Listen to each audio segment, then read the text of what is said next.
everyone, it's Ariam, aka Yuno, aka the Fireface guy, and today we have a deck profile for a hot format, Constellartifact. One of my favorite decks of the format. Its main win condition is making play this, and making play this, and making play this. Yeah, that's the deck is pretty linear, but it is very fun in my opinion. It's a mid-range deck, which is not too common in the format, to be honest. Not in the top tier at least. But yeah, basically, Constellartifact is definitely the better build of Constellars because, well, the monster ratios are kinda like, you can't really go more combo with it. So if you cut the artifacts, you're just playing worse back row without the synergy. So it doesn't really make sense to play the deck without artifacts. I'm going very heavy into the artifacts, and this is my list, but I will be showing cards you could cut and cards you could add. Because well, there's a reason I generally prefer to copy or slightly modify other people's lists, because I don't claim to be an expert on anything. This is just what I play. Yeah, pretty much it. So let's get started with 3 copies of Pollux. If you play Evil Swarms, this is basically just Castor. So when you normal summon him for the rest of the turn, you can normal summon another Constellar, and it can only be stopped by Solemn Warning or a skill drain already on the field, because otherwise they can't Fiendish Chain it, they can't Veiler, they can't Breakthrough Skill, Fairground. Well, I mean, they can, and you hope they do, because then they wasted a negate on it, but yeah, it doesn't get stopped by that. It's also a Warrior, which is really nice. 3 copies of Chaos, who's also a Beast Warrior, which is even nicer. And what this guy does is he can twice per turn increase the level of a Constellar by 1. Can also decrease, but that never happens, because the rank 5 pool is just so much stronger than the rank 3 pool that we don't even run it. Like, just to show you, the weakest rank 5 people commonly run is a straight upgrade to the best rank 3. So yeah, there's really no reason to run a rank 3 even if you can go into them. But yeah, a weakness of the deck is if the opponent is smart and knows about it, they can Veiler or Breakthrough Skill the Chaos after it's used the effect once. So if you have now you have a level 5 and a level 4 and you can't do much of anything.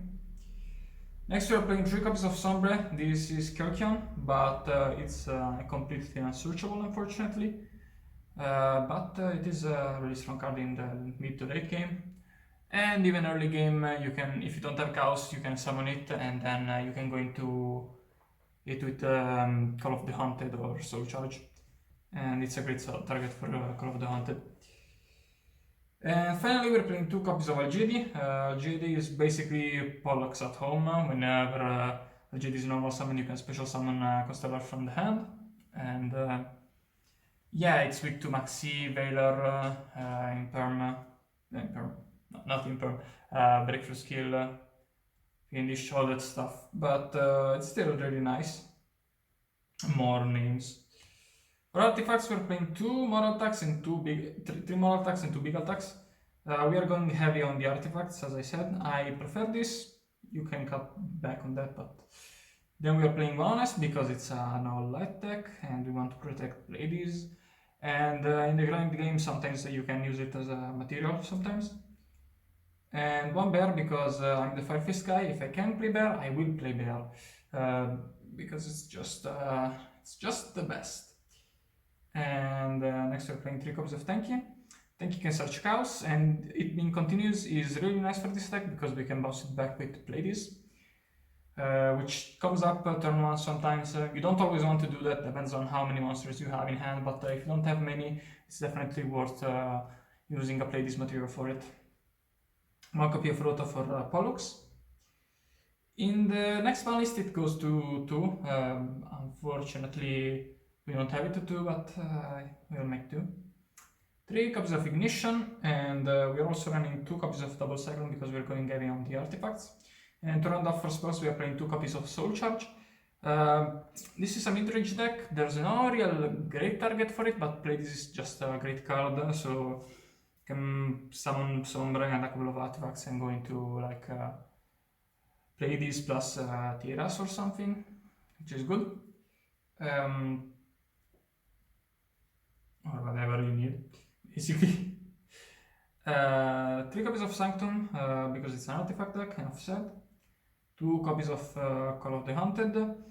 There's only 2 great targets for it, Moral Attack and Sombre. But the fact that it is continuous means you can recycle it, which is nice. Sometimes comes up, not too often. And yeah, really solid card. 2 copies of Breakthrough Skill, the best unlimited trap in the format that isn't Sanctum or Call of the Haunted. My tech choice, 2 copies of Vanity's Emptiness. If you don't main it, at least side deck it. This deck can definitely sit on it and protect it. Like if it will be threatened, you can bounce it back. And fun fact, if you have like a Moral Attack set with Vanities and Double Cyclone or Ignition, or they blind MST into your artifact during the opponent's turn, since because of player priority, you can go Chain on the Moral Attack, chaining to Vanities, and that way you can special summon the Moral Attack. Obviously it doesn't work with Sanctum, but if the blind MST Sanctum, you still get a pop, so it's okay. And if it's about to be destroyed, you could use play this to bounce it back. It can come up sometimes, but generally try one actually to avoid it, because you are wasting a negate. And to round off our trap lineup and our deck, we are running 1 bottomless and 1 solemn as the best generic traps in the format. For our extra deck, we are running 2 copies of Plays. This is the win condition, alongside 1 M7, which you can summon on top of Pleiades or Omega, and it becomes a 2700 beater. And next turn, if you summon it with like an expanded Pleiades, you get to bounce a card, either a monster the opponent controls or a monster in your graveyard. Doesn't come up much that you special summon back the Pleiades with no materials, because you usually banish Pleiades with Sombre for rare effect, but yeah. Next we are running 1 copy of Constellar Omega. Omega is basically Forbidden Lance for all your Constellars already on the field. Unfortunately, it's not for every Constellar. And I got an ulti now because, well, it's cheap in Italy, but if you're outside of that, you might wanna consider picking it up, because I've seen Exorcister lists in the OCG run it. Just a thought. I'm not the Market Watch guy at all. And then we're playing 1 Paladinamo and 1 Bucinte Tsukuyomi. Paladinamo is basically a 101 side grade. You can make an opponent's special summon monster, any monster, 0 attack and negate their effect. And then when it gets destroyed, you can draw a card. And Tsukuyomi is your best play if you can only access a rank 4 turn 1, especially if you have an artifact, you can discard it and draw 2 cards. Really nice. Unfortunately, it's very, very bad if you get mind controlled. That happened to me quite a bunch of times. That never feels good. And then we're playing 1 Gaia Charger and 1 Volcasaurus, because it's a rank 5 deck, so obviously. 1 Tiras, 1 Durandal, and we're also playing 1 Zenmayo. Zenmayo is definitely the 15th card in the extra deck. Basically mainly good versus Ikirgia, which we already have a pretty decent matchup versus, but still really good, really easy to access. Durandal, great versus Soul Charge decks. Tiras, great versus Artifact Raptorist decks. And then for our generic rank 4s, we are only playing the best of the best, 101, Exiton, Dweller, and Rhapsody in Berserk. The absolute cream de la creme.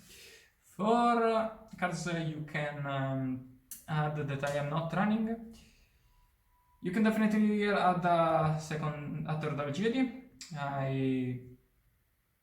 It's not necessary, but if you want more Constellar names, it's what you add. Thunder King Rayo, basically, if you can't make play this, you can just sit on Ryo, and it's pretty decent. Then two kinda untested cards. Try them at your own risk. Don't take them to any tournament without proper testing. But Sheraton and Cardini. A weakness with the deck is that in the mid game you don't always have a normal summon. So with these cards, you can make the mid game quite a lot stronger. They are quite weak in the early game and not always great in the late game. But yeah, for spells you can play Upstart Goblin. I cut it for the Honest and two Breakthrough skills, but there's no real downside to playing it in the deck. Mystical Space Typhoon, you can play it alongside all the other artifact stuff, because, if you've seen Tiger Soldier's list, he runs not only 3 Ignition and 2 Double Cyclone, but also 2 Mystical Space Typhoon, so if you want more Breakthrough hate, it is definitely an option. Another option is Forbidden Lance, because you can protect ladies with it.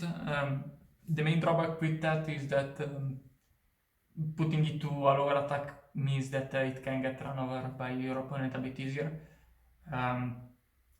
It goes to 1700, which isn't that bad, because like the most common stat in the format is 1600, but like maybe a Gear Gigant X now can run it over, for example.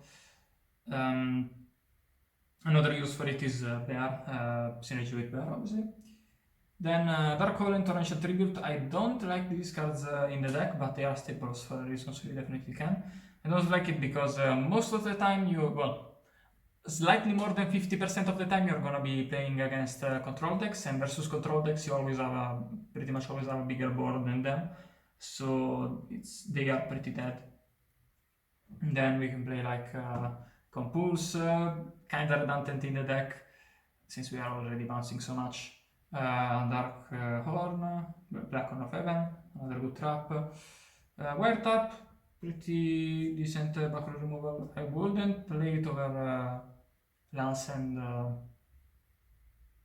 MST though, in my personal opinion.